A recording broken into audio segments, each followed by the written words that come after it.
इस पैराग्राफ पे भी क्वेश्चन बनेगा, what were the condition of Indian industries till first world war. पहली वर्ल्ड वॉर पे क्या कंडीशन थी? Till the first world war European managing agencies in fact control the large sector of Indian industries. European agencies जो थी उन्होंने बहुत सारा Indian industries को कंट्रोल किया था, मतलब ज़्यादातर इंडियन इंडस्ट्रीज जो थी वो उनके कंट्रोल में थी। 3 बिगेस्ट, ये नाम आपके ये थे main 3 biggest, 3 of the biggest ones were these agency mobilise capital. सब कुछ यही देखती थी, पैसे का आना जाना, जॉइंट स्टॉक कंपनी को सेटअप करना और उनको मैनेज करना। बहुत सारे एग्जाम्पल में इंडियन फाइनेंसर्स जो थे उनको कैपिटल दिया जाता था, provided capital, while the European agencies made all investment and business decisions. यानी सारी इन्वेस्टमेंट वही करेंगी, पैसा वही लगाएंगी और बिजनेस डिसीजन भी वही लेंगी। यूरोपियन मर्चेंट और industrialist had their own chamber. अब जो यूरोपियन के मर्चेंट थे और जो इंडस्ट्रियलिस्ट थे उनका अपना चैम्बर ऑफ कॉमर्स था, लेकिन इंडियन बिजनेसमैन को उसको ज्वाइन करने की इजाज़त नहीं थी।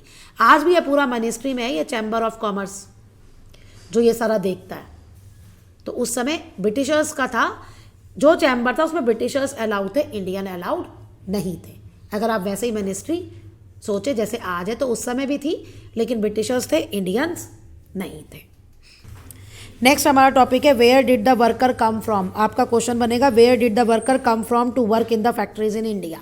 आपने पढ़ा इंडिया में फैक्ट्रीज लग गई तो उसके लिए वर्कर्स कहाँ से आते थे? सिंपल सी बात है, फैक्ट्रीज के आसपास जो लोग होते थे वो काम करते थे, या जो जानकार हैं वो अपने गांवों से जो लोग अनएम्प्लॉयड थे उनको बुलवा लेते थे और वो फैक्ट्री में काम करते थे। यही आंसर है छोटा सा जो सेकंड पैराग्राफ में दिया है। In most industrial regions workers came from the district around, जो आसपास की थी। पीजेंट्स और आर्टिसियन जिनको कोई भी काम नहीं मिलता था गांवों में, वो इंडस्ट्रीज में सेंटर्स में चले जाते थे काम की तलाश में। फिर फॉर एग्जाम्पल करके लिख देना 50% वर्कर्स जो बॉम्बे कॉटन के थे वो कहाँ से आते थे? नेबरिंग डिस्ट्रिक्ट रत्नागिरी से आते थे। ये फॉर एग्जाम्पल करके आप लिख देना। और एक ऐसा आपको एक कानपुर का केस दिया है।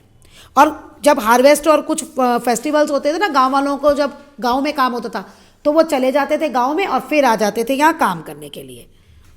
देखिए आप फर्स्ट पैराग्राफ, फैक्ट्रीज में वर्कर्स चाहिए, जैसे जैसे फैक्ट्रीज बढ़ती गई वैसे वैसे वर्कर्स की डिमांड भी बढ़ती गई। 901 में आपके 5,84,000 वर्कर्स थे इंडियन फैक्ट्रीज में, जो 1946 में कितने हो गए? 24,36,000। इतनी डिमांड बढ़ गई। Over the time as new employment spread, जैसे टाइम बीता नया एम्प्लॉयमेंट अपॉर्चुनिटीज़ मिली, वर्कर्स दूर दूर से भी आने लगे डिस्टेंस ट्रैवल करके काम की तलाश में। From the United Provinces for instance they went to work in textile mills of Bombay and in jute mills of Calcutta. यहाँ से आते थे, जूट मिल यानी बहुत दूर से आते थे कलकत्ता और बॉम्बे की मिल में काम करने के लिए। गेटिंग जॉब, लेकिन जॉब लेना डिफ़िकल्ट होता था। क्यों? क्योंकि जितनी जॉब्स नहीं होती थी जितने लोग आ जाते थे काम लेने के लिए। जब मिल्स मल्टीप्लाइड हुई, डिमांड वर्कर की बढ़ गई, लेकिन the number seeking work were more than jobs available. काम लेने वाले ज़्यादा थे लेकिन जो जॉब्स थी वो कम थी, तो इसलिए मिल्स में एंट्री जो थी ना वो रिस्ट्रिक्टेड थी। तो वहाँ पे ना अब कौन इतने लोगों को अपॉइंट करेगा रोज रोज वर्कर्स को, तो एक जॉबर पर्सन सेलेक्ट कर दिया जाता था। उस जॉबर का काम होता था, वो पेड सर्वेंट होता था, फैक्ट्रीज में लोगों को लगाना, लोगों को काम देना। तो यही आपका नेक्स्ट क्वेश्चन है, write a short note on a jobber. तो अब यहाँ से आंसर है, industries usually employed a jobber to get new recruitments. नई भर्ती के लिए इंडस्ट्रीज किसको काम पे लगा लेते थे? जॉबर को। अब जॉबर कौन था? वॉज एन ओल्ड और ट्रस्टेड वर्कर, जिसको एक्सपीरियंस हो। वो गांवों से लोगों को बुलाता था, उनको जॉब देता था, मतलब कहता था कि आ जाओ गांव से कि तुम्हारी यहाँ जॉब पक्की है, और उन्हें सिटी में सेटल होने में मदद करता था, और जब भी कभी भी ज़रूरत होती थी पैसों से तो वो उनकी मदद करता था। जॉबर इसलिए क्या था, उसके पास अथॉरिटी और पावर थी, तो वो पावरफुल पर्सन था। ही बिगेन का, और फिर बाद में उसने क्या किया, जॉब देनी है तो लोगों से पैसे लेने और गिफ्ट लेने शुरू कर लिए। And controlling the lifes of workers, क्योंकि उसी ने काम देना है ना, तो एक तरफ से रिश्वत लेनी शुरू कर दी, करप्ट हो गया वो।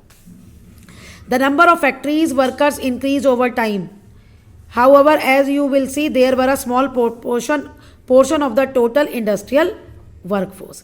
कहते हैं देखो नंबर ऑफ वर्कर्स जो थे वो टाइम के साथ बढ़े, लेकिन फिर भी कुछ छोटा ही इंडस्ट्रियल वर्कफोर्स का वो एक छोटा सा स्मॉल पोर्शन ही था। मतलब अभी इतनी इंडस्ट्रीज नहीं लगी थी, कम ही लोग इंडस्ट्रीज में काम करते थे।